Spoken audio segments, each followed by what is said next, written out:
បើសិនជាគាត់ជាអ្នកដឹកនាំប្រទេស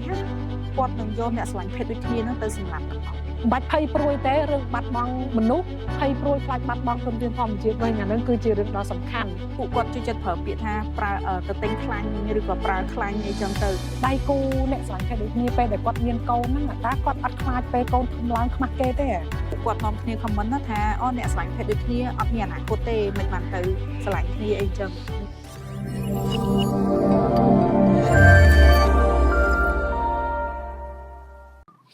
ជំរាបសួរបងប្អូនទាំងអស់គ្នាសូមស្វាគមន៍មកកាន់ podcast ពិសេសរបស់យើងនៅក្នុង episode ទី2ដោយសារតែកាលពីនៅក្នុងវគ្គទី1យើងឃើញថាមានការគ្រប់គ្រងក៏ដូចជាមានការសំណូមពរច្រើនមែនទែនពីសហគមន៍អ្នកស្រឡាញ់ភេទដូចគ្នាដើម្បីឲ្យពួកយើងទាំងពីរនាក់ធ្វើវីដេអូបន្តទៀតដើម្បីតពីវគ្គមុនតែជែកអំពីតើមានការយល់ខុសអីខ្លះក្នុងសហគមន៍អ្នកស្រឡាញ់ភេទដូចគ្នាអញ្ចឹងតាមសំណុំពរថ្ងៃនេះពួកយើងពំនាំនៅប្រធានបទដដែលអំពីការយល់ខុសចំពោះសហគមន៍អ្នកស្រឡាញ់ភេទដូចគ្នាប៉ុន្តែយើងនឹងលើកទៅលើជ្រុងផ្សេងមួយចំនួនទៀតដែលមានការយល់ខុសក៏ដូចជាសំខាន់មែនទែនយកមកទៅចែកនៅក្នុងថ្ងៃនេះអញ្ចឹងថ្ងៃនេះក៏ដូចពីវគ្គមុនដែរគឺយើងទាំងពីរនាក់ដែលមានញោមធីតាហើយនឹងហេងដែលយើងទាំងពីរនាក់នឹងមកទៅជែកជុំវិញរឿងទាំងអស់ហ្នឹងអញ្ចឹងមិនដែរហេងសុខទុក្ខយ៉ាងណាដែរមួយរយៈនេះគិតថាដូចជាអត់អីទេបងរៀងល្អគ្រាន់តែថារដូវកាលនេះដូចថារដូវកាលធ្លាក់ខ្យល់មកអញ្ចឹងមានអារម្មណ៍ថាដូចរៀងចង់ផ្ដាសាយតិចអីតិចហើយហ្នឹងហើយគ្រាន់ថាឥឡូវមានអារម្មណ៍ថារៀងប្លែកដោយសារអេពីសូតមុនដូចបងផ្សេងឥឡូវដូចផ្សេងប្លែកខ្លាំងហ្នឹងហើយប្លែកមិនប្លែកទៅហេទេប្លែកខ្លួនឯងដែរមើលកញ្ចក់ទៅភ្ញាក់ជាមួយខ្លួនឯងអញ្ចឹងថ្ងៃនេះសក់ម៉ូតសក់ថ្មីហើយក៏លើកដំបូងនៅក្នុងការកាត់សក់ខ្លីយើង explore មើលហើយហ្នឹងហើយអារម្មណ៍មួយយ៉ាងហើយប្លែកខ្លួនឯងដែរចង់មើលខ្លួនឯងចង់ស្គាល់ពេលខ្លះហ្នឹងហើយអញ្ចឹងអរគុណច្រើនមែនតើហើយអរគុណសម្រាប់ការចូលរួមហើយថ្ងៃនេះយើងនឹងទៅជែកជុំវិញរឿងទាំងអស់ហ្នឹងបន្ថែមទៀតអញ្ចឹងសម្រាប់ហេងតើហេងនឹងពំនាំអ្វីខ្លះអំពីការយល់ខុសមកក្នុងសហគមន៍អ្នកសាញ់ភេទដូចគ្នារបស់យើងមកទៅជែកនៅក្នុងថ្ងៃនេះហ្នឹងហើយខ្ញុំគិតថាអរគុណច្រើនបងហើយខ្ញុំយើងបានឃើញនៅក្នុងអេពីសូតទី1យើងបាននិយាយបានច្រើនហើយតាក់ទងមួយការយល់ខុសនៅក្នុងសហគមន៍អ្នកស្រឡាញ់ភេទដូចគ្នាផងហើយនឹងការយល់ខុសពីមជ្ឈដ្ឋានខាងក្រៅមកក្នុងសហគមន៍យើងផងហើយក្នុងថ្ងៃនេះខ្ញុំក៏មានចំណុចមួយចំនួនទៀតដែលតាក់ទងជាមួយនឹងការយល់ខុសពីសហគមន៍ពីខាងក្រៅមកសហគមន៍យើងអញ្ចឹងចំណុចទី1ខ្ញុំគិតថារៀងជូរចត់តិចហើយដែលខ្ញុំលើកពីប្រវត្តិជីវិតរបស់ខ្ញុំអញ្ចឹងណាដែលយើងធ្លាប់ឆ្លងកាត់អារម្មណ៍មួយដែលយើងគិតថាឈឺចាប់ដែលត្រូវបានគេរើសអើងអញ្ចឹងមានពេលមួយហ្នឹងខ្ញុំធ្វើការនៅកន្លែងមួយហ្នឹងហើយពេលហ្នឹងគឺខ្ញុំអត់ទាន់ហ៊ានបង្ហាញខ្លួនឯងជាអ្នកគេទេដោយសារយើងនៅរៀងដូចថាលាក់អត្តសញ្ញាណខ្លួនឯងអញ្ចឹងហើយយើងអត់ទាន់រួចរាល់ក្នុងការបង្ហាញក៏ពេលដែលយើងធ្វើការអញ្ចឹងទៅក៏ទោះបីយើងលាក់យ៉ាងណាក៏ដោយប៉ុន្តែការបង្ហាញអំពីអត្តចរិតរបស់យើងអីហ្នឹងធ្វើឲ្យអ្នកជុំវិញរៀងសង្ស័យយើងអញ្ចឹងហើយក៏មានពេលមួយអ្នកដែលគាត់ធ្វើការជាមួយគ្នាហ្នឹងដែលគាត់មានភេទពីកំណើតជាបុរសហ្នឹងគាត់បាននិយាយដូចជាឌៀមដាមផ្លែផ្កាមកយើងអញ្ចឹងណាគាត់ប្រើពាក្យថាអ្នកស្រឡាញ់ភេទដូចគ្នាមិនគួររស់នៅលើផែនដីនេះទេឃ្លាហ្នឹងគឺជាឃ្លាដែលខ្ញុំចាំបំផុតហ្មងហើយអត់មានភ្លេចតែឃ្លាមួយហ្នឹងគាត់ប្រើពាក្យមួយហ្នឹងឌៀមដាមឲ្យខ្ញុំអញ្ចឹងខ្ញុំសូមបែងចែកជា2នៅពេលដែលខ្ញុំឮឃ្លាហ្នឹងហើយទី1គឺអារម្មណ៍ថាខ្ញុំមានអារម្មណ៍បែបណានៅពេលដែលឮបែបហ្នឹងហើយទី2តើអ្នកស្រឡាញ់ភេទដូចគ្នាពិតជាមិនសមនឹងរស់នៅលើភពផែនដីហ្នឹងមែនអត់ហ្នឹងហើយអញ្ចឹងទី1ដែលខ្ញុំជួបហ្នឹងអារម្មណ៍ពេលហ្នឹងគឺបាក់ទឹកចិត្តមានអារម្មណ៍ថាពាក្យរបស់គាត់ហ្នឹងដូចជារៀងត្រូវខ្លះខុសខ្លះមិនអារម្មណ៍ពេលហ្នឹងស្មុគស្មាញហើយទៅជាគិតថាខ្លួនឯងមិនសមនឹងរស់មែនព្រោះហេតុអីបានយើងមកយើងខុសគេហេតុអីបានយើងមកយើងមិនដូចគេហ្មងទៅមិនបាច់ចាំបាច់ឆ្លងកាត់ការរើសអើងច្រើនអីអញ្ចឹងណាពេលហ្នឹងហាក់បីដូចជាអារម្មណ៍មួយច្បុកច្បល់ខ្លាំងអត់ស្គាល់ខ្លួនឯងអញ្ចឹងណាបងក៏មានអារម្មណ៍មួយថាឈឺចាប់បាក់ទឹកចិត្តហើយពេលភ្លាមហ្នឹងក៏គិតថាអត់ចង់បន្តរស់នៅទៀតទេពីព្រោះយើងគិតថារស់នៅទៀតមិនដឹងគេរើសអើងយើងមិនហើយមានអារម្មណ៍ថាដូចអត់មានកម្លាំងចិត្តក្នុងការបន្តដំណើរទៀតប៉ុន្តែពេលដែលខ្ញុំបានចូលក្រុមរបស់យើងហើយខ្ញុំចាប់ផ្ដើមស្គាល់អំពីសិទ្ធិរបស់ពួកយើង ហើយអ្វីដែលពួកយើងអាចធ្វើបានសម្រាប់សង្គមមួយនេះសម្រាប់ខ្លួនឯងសម្រាប់គ្រួសារយើងចាប់ផ្ដើមហ៊ានបង្ហាញនៅអត្តសញ្ញាណខ្លួនឯងហើយចាប់ផ្ដើមផ្លាស់ប្ដូរផ្នត់គំនិតហ្នឹងហ្មងថាអ្នកស្រឡាញ់ភេទដូចគ្នាគឺស័ក្តិសមបំផុតក្នុងការរស់នៅលើភពផែនដីនេះដែលគ្រប់គ្នាទាំងអស់មិនថាគាត់អត្តសញ្ញាណgender បែបណាឬក៏គាត់មានភេទពីកំណើតអីទេគឺគាត់ស័ក្តិសមក្នុងការរស់នៅលើភពផែនដីទាំងអស់គ្នាហើយគ្មានច្បាប់ណាមួយដែលចែងថាអ្នកណាម្នាក់ត្រូវតែមានសិទ្ធិរស់នៅអ្នកផ្សេងអត់មានសិទ្ធិរស់នៅអាហ្នឹងអត់មានច្បាប់ណាចែងនៅក្នុងប្រទេសរបស់យើងទេអញ្ចឹងខ្ញុំមានប៉ុណ្ណឹងបងប៉ុន្តែបើបងមានអីបន្ថែមអាចបន្ថែមមកបានមែនតើទៅពាក្យរបស់នរណាម្នាក់ឬក៏មនុស្សដែលនិយាយពាក្យមួយចំនួនទៅកាន់នរណាម្នាក់ពេលខ្លះយើងអត់គិតថាពាក្យដែលយើងនិយាយហ្នឹងវាបានធ្វើឲ្យប៉ះពាល់ទៅដល់អារម្មណ៍នរណាម្នាក់ហើយយើងបានធ្វើឲ្យគេឈឺចាប់វាអត់គួរស័ក្តិសមទេអញ្ចឹងខ្ញុំគិតថាយើងទាំងអស់គ្នាគួរតែបានគិតចំពោះពាក្យសម្ដីដែលយើងនឹងនិយាយឬក៏យើងក្រងនឹងនិយាយវាអត់ស័ក្តិសមទេដែលគ្រាន់តែសម្ដីយើងមួយយើងបានធ្វើឲ្យគេឈឺចាប់សម្ដីយើងដែលគ្រាន់តែកន្លោះវាជាខ្យល់ដែលគ្រាន់តែចេញពីមាត់យើងវាស្រួលទេតែអ្នកដែលស្ដាប់អ្នកដែលឮធ្វើឲ្យគេលែងចង់រស់ធ្វើឲ្យគេលែងមានអារម្មណ៍ថាជីវិតគេមានតម្លៃបើមិនមកស្ដាប់ឮសម្បីតែហេងក៏បានគិតថាជីវិតរបស់យើងវាហាក់ដូចជាវាអត់មានតម្លៃយើងហាក់ដូចជាអត់ស័ក្តិសមនឹងរស់ពិតមែនណាអញ្ចឹងវាសម្ដីទាំងអស់ហ្នឹងវាធ្ងន់ធ្ងរបើសម្រាប់បងដែលពេលស្ដាប់ឮអញ្ចឹងក៏សង្ឃឹមថាបទពិសោធន៍មួយហ្នឹងគឺជាការបញ្ញាអារម្មណ៍មួយទៅដល់សាធារណជនទាំងអស់មិនថាជាអ្នកស្រឡាញ់ភេទដូចគ្នាក្តីមិនមែនជាអ្នកស្រឡាញ់ភេទដូចគ្នាក្តីខ្ញុំយល់ថាយើងគួរតែបានគិតជាមុននឹងយើងនិយាយពាក្យណាមួយដែលយើងអាចធ្វើឲ្យនរណាម្នាក់ឈឺចាប់និងអាចធ្វើឲ្យនរណាម្នាក់ដែលគេលេងស្រឡាញ់ឬក៏លេងគិតថាជីវិតគេមានតម្លៃវាអត់ស័ក្តិសមទេនៅក្នុងការនិយាយពាក្យទាំងអស់ហ្នឹងអរគុណច្រើនមែនតើហេងពីបងទៅបងចង់លើករឿងមួយដែលពាក្យហ្នឹងគឺយើងធ្លាប់ឮមកច្រើនមែនតើឮគេនិយាយច្រើនដែលគេថាស្រឡាញ់ភេទដូចគ្នាខ្លាចដាច់ពូជមនុស្ស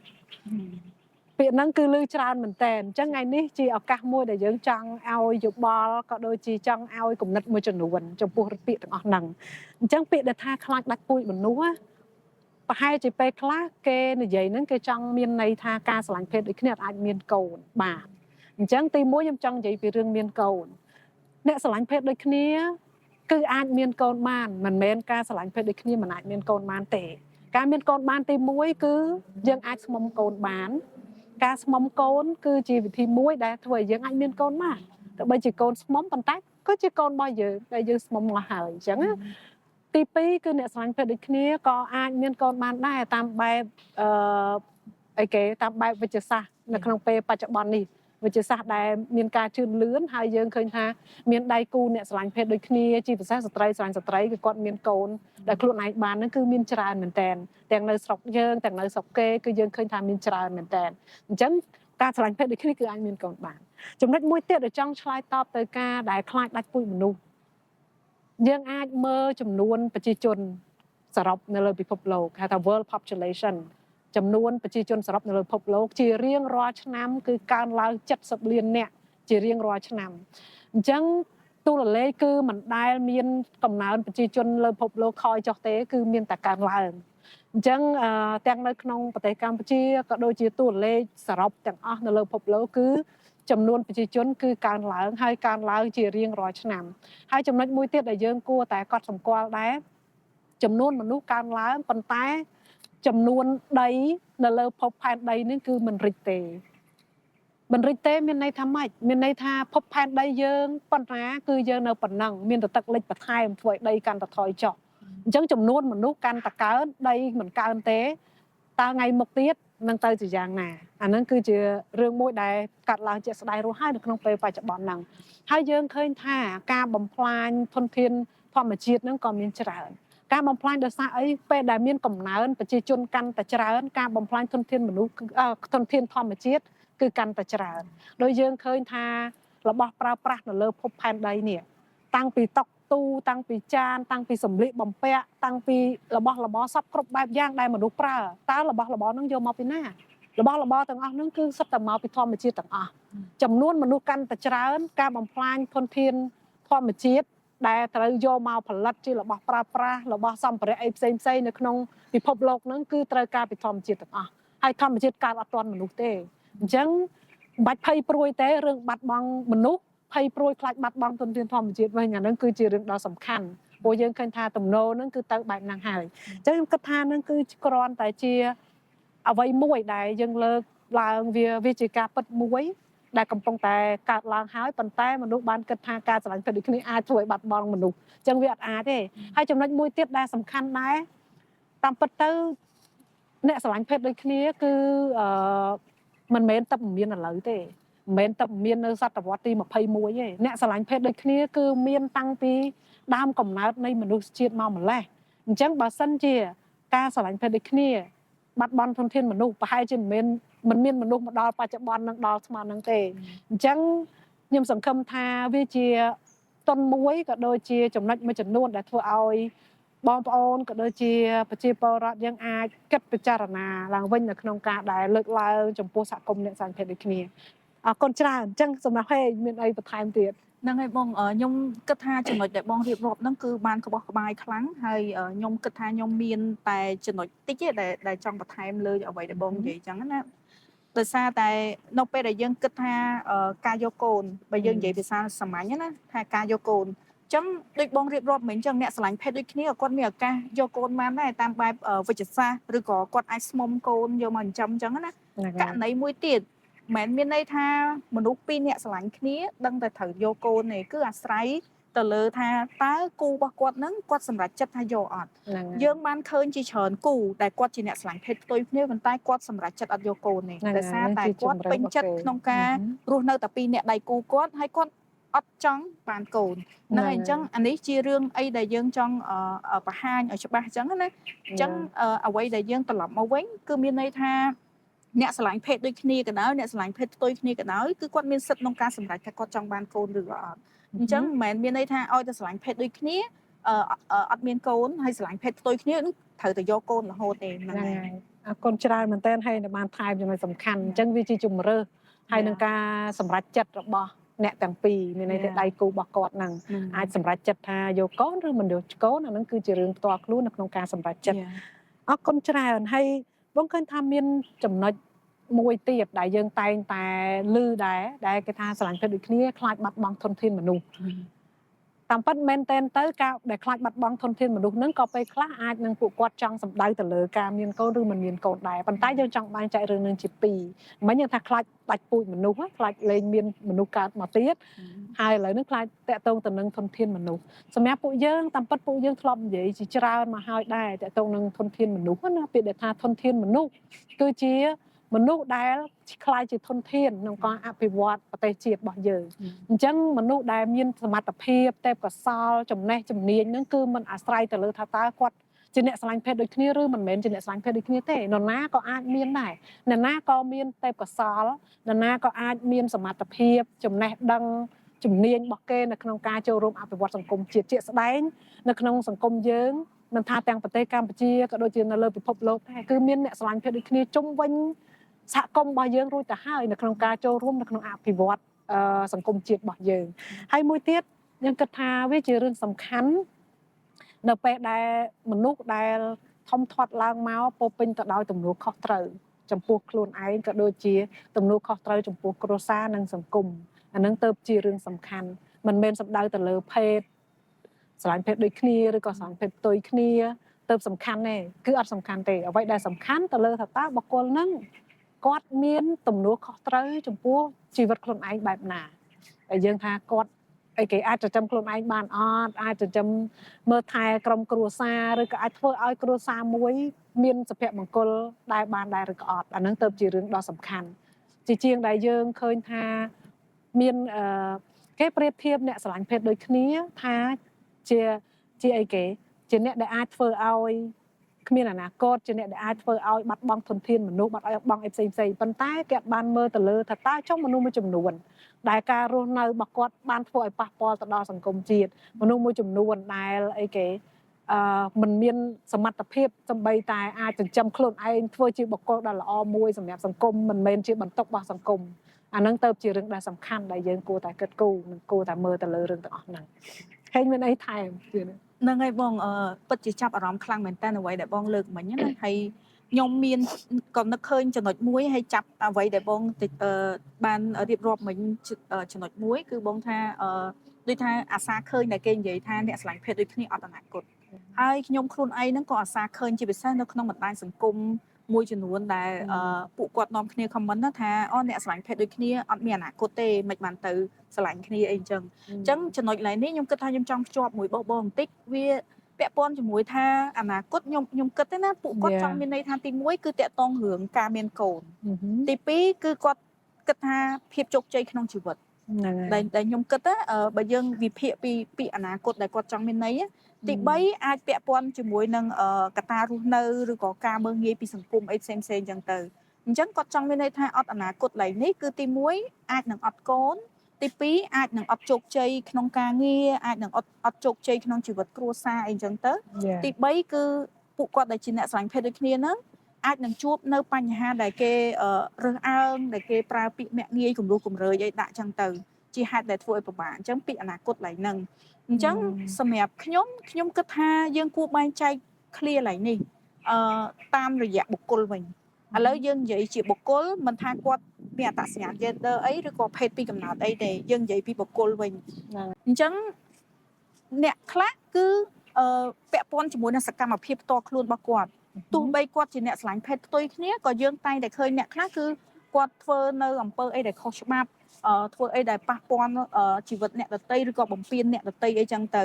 អញ្ចឹងពាក្យថាអនាគតកន្លែងនេះគឺខ្ញុំចង់បញ្ជាក់ថាមិនមែនសំដៅមកថាឲ្យតែអ្នកស្រឡាញ់ភេទដូចគ្នាគឺអត់អនាគតទេគឺអាស្រ័យទៅលើបុគ្គលក៏មានអ្នកស្រឡាញ់ភេទដូចគ្នាមួយចំនួនគាត់អាចនឹងធ្វើរឿងអីដែលមិនល្អហើយក៏មានអ្នកស្រឡាញ់ភេទផ្ទុយគ្នាដែលគាត់ធ្វើរឿងមិនល្អដូចគ្នាអញ្ចឹងខ្ញុំចង់ឲ្យបែងចែកកន្លែងនេះថាវាជារឿងរបស់បុគ្គលមិនមែនជារឿងរបស់អ្នកស្រឡាញ់ភេទដូចគ្នាបើសិនជាអ្នកទាំងអស់គ្នាអាចចង់ដឹងថែមយើងសាកចូលទៅមើលស្ថិតិផ្សេងៗនៅក្នុងពន្ធនាគារផ្សេងៗអញ្ចឹងតើមានអ្នកស្រឡាញ់ភេទដូចគ្នាប្រមាណភាគរយនៅក្នុងពន្ធនាគារនឹងដែលប្រកាសថាគាត់ដឹងធ្វើអំពើខុសច្បាប់ហើយឬក៏មានអ្នកស្រឡាញ់ភេទផ្ទុយគ្នាប្រមាណភាគរយអញ្ចឹងយើងយកស្ថិតិហ្នឹងយកមកផ្ទៀងផ្ទាត់មកអញ្ចឹងមិនមានន័យថាក្នុងពន្ធនាគារហ្នឹង 100% សិតតែអ្នកស្រឡាញ់ភេទដូចគ្នាដែលគាត់ធ្វើរឿងខុសច្បាប់ពេលត្រូវទេហ្នឹងហើយអញ្ចឹងកន្លែងហ្នឹងគឺខ្ញុំចង់បញ្ជាក់ឲ្យឃើញនៅចំណុចហ្នឹងគឺហើយមួយទៀតតកតងមួយភាពជោគជ័យក្នុងជីវិតអញ្ចឹងយើងគួរតែកំណត់នៅពាក្យថាជោគជ័យហើយពាក្យជោគជ័យហ្នឹងគឺការកំណត់នោះផ្សេងគ្នាខ្ញុំគិតថាបងកំណត់ភាពជោគជ័យក្នុងជីវិតបងផ្សេងខ្ញុំកំណត់ភាពជោគជ័យក្នុងជីវិតខ្ញុំផ្សេងអ្នកខ្លះគាត់គិតថាគាត់គ្រាន់តែមានអាជីពមួយសមរម្យទៅគាត់អាចរស់នៅជាមួយមនុស្សគាត់ស្រឡាញ់គាត់អាចមានគ្រួសារមួយដែលល្អហើយគាត់អាចមានជីវភាពមួយដែលសមរម្យគាត់គិតថាហ្នឹងជាភាពជោគជ័យឯងតែអ្នកខ្លះអត់ទេគាត់គិតថាតតែគាត់រៀនចប់ដល់បណ្ឌិតឬក៏គាត់មានការងារមួយដែលល្អខ្លាំងហ្មងបានគាត់គិតថាភាពជោគជ័យអញ្ចឹងកន្លែងនេះគឺម្នាក់គឺកំណត់ភាពជោគជ័យក្នុងជីវិតរបស់យើងហ្នឹងគឺផ្សេងគ្នាទាំងអស់អញ្ចឹងយើងអត់អាចដូចថាភាសាអង់គ្លេសយើងថា make generalization ណាថាបង្កើតជាទ្រឹស្ដីរួមហ្មងថាអ្នកស្រឡាញ់ភេទដូចគ្នាដឹងតែអត់អនាគតយើងអត់អាចធ្វើចឹងបានទេហ្នឹងហើយអូមែនតើហេគួរឲ្យចាប់អារម្មណ៍យ៉ាអញ្ចឹងវាជារឿងសំខាន់ដែលយើងមើលទៅលើបុគ្គលនីមួយជាជាងដែលយើងវាតម្លៃសរុបរួមថាអ្នកស្រឡាញ់ភេទដូចគ្នាបែបនេះអ្នកស្រឡាញ់ភេទផ្ទុយគ្នាបែបនោះអញ្ចឹងនៅក្នុងសង្គមមួយគឺមានភាពចម្រុះអានឹងគឺជារឿងធម្មតាធម្មជាតិគឺបង្កើតមកមនុស្សមានភាពចម្រុះធម្មជាតិក៏មានភាពចម្រុះសត្វក៏មានភាពចម្រុះអ្វីគ្រប់យ៉ាងគឺមានភាពចម្រុះហើយសង្ឃឹមថាសង្គមមួយដែលពោពេញទៅដោយភាពចម្រុះនោះឯងគឺជាសង្គមមួយដែលពោពេញទៅដោយសុខដុមរមនាដែលយើងអាចរស់នៅជាមួយគ្នានិងជុំគ្នាបានអញ្ចឹងសង្ឃឹមថាយើងនឹងឈប់គិតនិងឈប់វាតម្លៃសរុបរួមថាអ្នកសង្ឃិតដូចគ្នាត្រូវតែបែបនេះឬក៏គួរតែបែបនោះប៉ុន្តែយើងមើលទៅលើទង្វើរបស់បុគ្គលជាជាងមើលទៅលើថាតើគាត់ជាក្រុមមនុស្សមួយណាអញ្ចឹងណាអរគុណច្រើនមួយវិញទៀតចង់លើកឡើងនៅចំណុចមួយទៀតដែលតាមពិតអាកន្លែងចំណុចដែលបងនឹងចង់លើកហ្នឹងវារៀងកំ pl ែងបន្តិចផងវាហួសចិត្តបន្តិចផងណាដែលជឿថាបងប្អូនទាំងអស់គ្នាក៏ធ្លាប់ឃើញដែរនៅពេលដែលឃើញមាននៅក្នុង social media ឃើញជាពិសេសគឺបរិបទដែលស្រឡាញ់បរិបទពេលដែលពួកគាត់ផុសមួយគ្នាឬក៏មានព័ត៌មានអីដែលពាក់ព័ន្ធនឹងបរិបទបរិបទយើងឃើញថាមានការ comment ក៏ដូចជាការបញ្ចេញមតិយោបល់នឹងច្រើនមែនទែនដែលគេប្រើពាក្យថា ខ្លាច់អីគេខ្លាញ់ឡើងថ្លៃឬក៏ប្រើខ្លាញ់ប្រើអីបើសម្រាប់បងពេលដែលលឺអាពាក្យប្រើខ្លាញ់ហ្នឹងវាដូចជាចង់ខ្សោយបន្តិចវាដូចជាអីគេវាហួសចិត្តបន្តិចណាវាឆ្ងល់ថាវាពាក់ព័ន្ធអីមួយខ្លាញ់អញ្ចឹងណាក៏មែនតែនទៅឆ្ងល់ថាវាពាក់ព័ន្ធអីមួយខ្លាញ់អញ្ចឹងកន្លែងនេះក៏នឹងឲ្យជាចំណុចមួយដែរដោយសារតែយើងឃើញថាមានការនិយាយច្រើនមែនទែនហើយមិនដឹងថាអ្នកខ្លះគាត់និយាយលេងតែប្រហែលជាអ្នកខ្លះគាត់គិតថាមែនណាតែអ្វីដែលយើងចង់និយាយវាការស្រឡាញ់ភេទដូចគ្នាវាមានពាក្យអីពាក់ព័ន្ធជាមួយនឹងខ្លាញ់ទេហើយក៏សង្ឃឹមថាការដែលលើកយករឿងហ្នឹងមកលេងសើចជាការចំអកអីផ្សេងនេះវាគួរតែឈប់មានទៅដោយសារវាមិនមែនជាការបង្ហាញនៅភាពថ្លៃថ្នូររបស់មនុស្សទេនៅពេលដែលយើងសើចយើងមាក់ងាយគេយើងថាឲ្យគេឬក៏ជជិកនៅរឿងផ្ទាល់ខ្លួនរបស់គេប្រើនេះគេប្រើនោះហើយការប្រើអីប្រើវាមានរបស់ប្រើច្រើនណាវាមិនមែនជាការប្រើខ្លាញ់ទេគាត់នៅចង់ប្រាប់ទៅវិញហើយក៏សង្ឃឹមថាការដែលយកមកលេងសើចបែបហ្នឹងវាគួរតែកាត់បន្ថយវាគួរតែកាត់បន្ថយវាគួរតែលេងមានហើយយើងពិតជាឃើញអញ្ចឹងទៅវារៀងប៉ះពាល់អារម្មណ៍របស់យើងច្រើនដែរហើយក៏ចង់បង្ហាញថាវាអត់មានអីពាក់ព័ន្ធមួយរឿងខ្លាញ់ហ្នឹងទេមិនដែរចុះហេងវិញហ្នឹងហើយបងពេលបងលើកចំណុចហ្នឹងមកខ្ញុំពិតជាបានឃើញច្រើនមែនតើហ្មងមិនថានៅក្នុងវីដេអូបែបកំ pl ែងលេងសើចឬក៏នៅក្នុងបណ្ដាញសង្គមការ comment អីផ្សេងហ្នឹងគាត់ពួកគាត់ជួយចិត្តប្រើពាក្យថាប្រើទៅទិញខ្លាញ់ឬក៏ប្រើខ្លាញ់អីចឹងទៅសម្រាប់ខ្ញុំអារម្មណ៍ខ្ញុំផ្ទាល់ជាបុគ្គលម្នាក់នៅក្នុងសង្គមខ្ញុំអត់ហ៊ានប្រើពាក្យហ្នឹងទេដោយសារខ្ញុំមានអារម្មណ៍ថាពេលដែលខ្ញុំប្រើទៅវាជាពាក្យមួយដែលគាត់មានន័យទៅដល់ការរួមភេទប៉ុន្តែនៅពេលដែលគាត់ប្រើពាក្យទាំងអស់ហ្នឹងហាក់បីដូចជាសម្រាប់ខ្ញុំវាអត់មានសិលធម៌ក្នុងនាមយើងជាមនុស្សដូចគ្នាហេតុអីយើងត្រូវយកការរួមភេទរបស់អ្នកណាម្នាក់យកមកលេងសើចយកមកអីហើយមួយទៀតខ្លាញ់ហ្នឹងវាអត់មានពាក់ព័ន្ធអីជាមួយនឹងការរួមភេទទេពីព្រោះសម័យនេះគឺជាសម័យដែលថ្មីឯងបើសិនជាពួកគាត់ចង់រួមភេទក៏គាត់អាចមានវិធីសាស្ត្រដូចជាប្រើទឹករំអិលប្រើអីចឹងទៅវាអត់មានពាក់ព័ន្ធអីមួយខ្លាញ់ទេអញ្ចឹងខ្ញុំគិតថាការដែលយើងយកពាក្យហ្នឹងមកលេងសើចមិនបានបញ្ជាក់ពីភាពថ្លៃថ្នូររបស់យើងទេក្នុងនាមយើងជាបុគ្គលម្នាក់ជាមនុស្សម្នាក់នៅក្នុងសង្គមណាហ្នឹងហើយអរគុណច្រើនហេងបងមានចំណុចមួយទៀតដែលជាចំណុចសំខាន់ក៏ដូចជាការយល់ឃើញក្នុងពេលបច្ចុប្បន្នណាដោយសារតែយើងឃើញថាមានដៃគូអ្នកស្រឡាញ់ភេទដូចគ្នាជាច្រើនដែលចាប់ផ្ដើមរស់នៅជាមួយគ្នាបង្កើតជាគ្រួសារហើយក៏មានដៃគូជាច្រើនក៏ចាប់ផ្ដើមមានកូនអញ្ចឹងណាអញ្ចឹងទៅពេលដែលបែបហ្នឹងចាប់ផ្ដើមមានការយល់ឃើញមួយទៀតហើយគេសួរថាឬក៏គេឆ្ងល់ថាតើដៃគូអ្នកស្រឡាញ់ភេទដូចគ្នាពេលដែលគាត់មានកូនហ្នឹងតើគាត់អត់ខ្លាចពេលកូនធំឡើងខ្មាស់គេទេហើយដែលធ្លាប់ឮគេសួរក៏ដូចជាមានបន្ទិលនៅក្នុងការឆ្ងល់ទៅនឹងរឿងហ្នឹងឯងញឹកមែនតើបងច្រើនហ្នឹងហើយអញ្ចឹងពីយើងទៅការដែលមានកូនអ្នកស្រឡាញ់ភេទដូចគ្នាមានកូនយើងគិតថាវាមិនមែនជាអ្វីដែលគួរប្រួយបារម្ភទេដែលថាខ្លាចកូនខ្មាស់គេឬមិនខ្មាស់គេពីព្រោះភាពជាឪពុកម្ដាយខ្ញុំគិតថាមិនមែនតលតែឪពុកម្ដាយដែលជាភេទផ្ទុយគ្នាទៅអាចចិញ្ចឹមកូនបានល្អទេវាអត់សំខាន់ថានៅលើភេទអីប៉ុន្តែគឺនៅលើក្តីស្រឡាញ់ការអប់រំកូនបែបវិជ្ជមានដែលឪពុកម្ដាយគ្រប់រូបគួរតែធ្វើទោះបីជាមានភេទដូចគ្នាភេទផ្ទុយគ្នាក៏ដោយ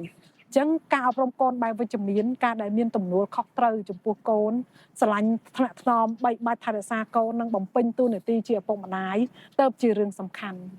ជាងអ្នកដែលយើងអាចថាយើងឃើញឧទាហរណ៍ជាច្រើនមកហើយ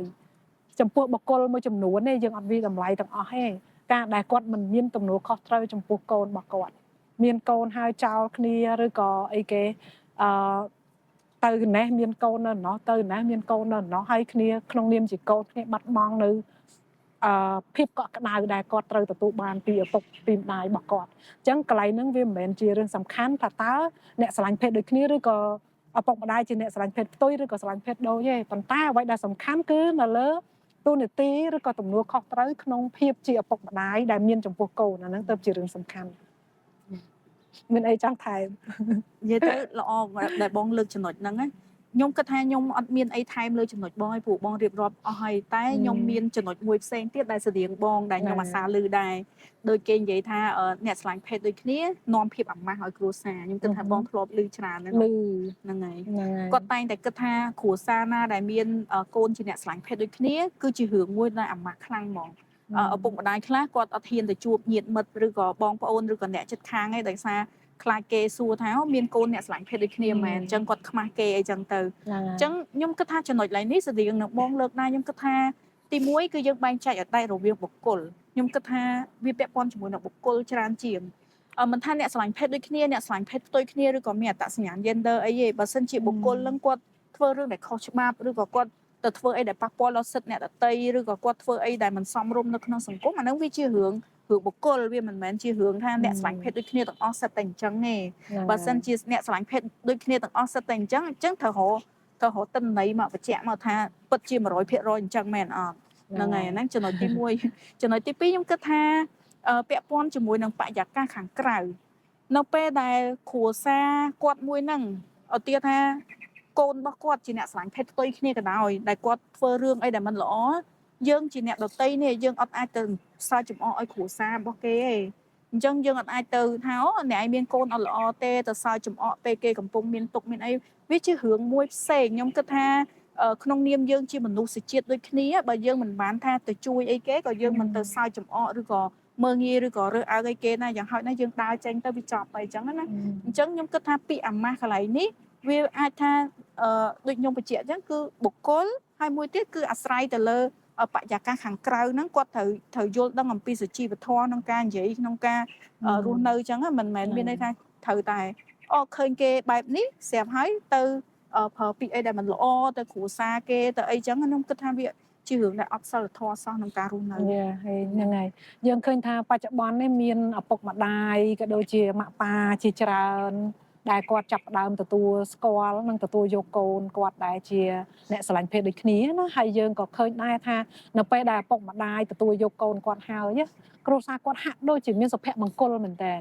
ឪពុកម្ដាយគឺគាត់លែងមានអារម្មណ៍មួយថាអូខ្លាចគេថាខ្លាចគេទៅខ្លាចគេអីគឺគាត់ជឿជាក់ហ្មងគាត់ស្រឡាញ់កូនគាត់ជាកូនគាត់អញ្ចឹងយើងក៏សង្ឃឹមថាឪពុកម្ដាយផ្សេងទៀតដែលអត់ទាន់មានអារម្មណ៍មួយដែលទទួលយកបានណាសង្ឃឹមថាមើលគំរូភាពមួយហ្នឹងដល់ពេលដែលឪពុកម្ដាយគាត់ថាគាត់ស្រឡាញ់កូនគាត់ជាគាត់អញ្ចឹងពាក្យហ្នឹងតែមួយម៉ាត់ណាចិត្តជាឪពុកម្ដាយក៏ធូរ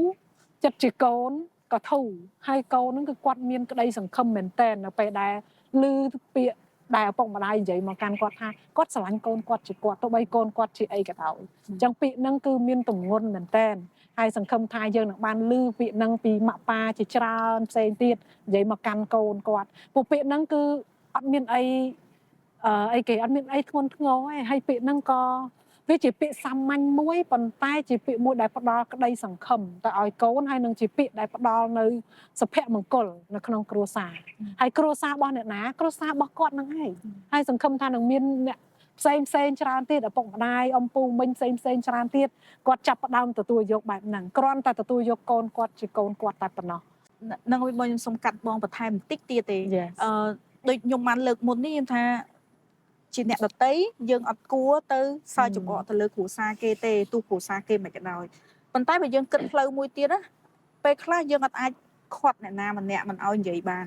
ខ្ញុំគិតអញ្ចឹងណាព្រោះទោះបើយើងអង្គុយខាត់ក៏មិនអាចខាត់គ្រប់មនុស្សអត់ឲ្យនិយាយដែរប៉ុន្តែអ្វីដែលសំខាន់ដូចបងលើកមកអញ្ចឹងគឺរឹងមាំនៅក្នុងគ្រួសាររបស់យើងអញ្ចឹងបើសិនជាគ្រួសារគាត់ទទួលយកកូនខ្លួនឯងគាត់មានមោទនភាពលើកូនខ្លួនឯងគាត់មានក្តីស្រឡាញ់តែឥតលក្ខខណ្ឌទៅលើកូនខ្លួនឯងទោះអ្នកដតី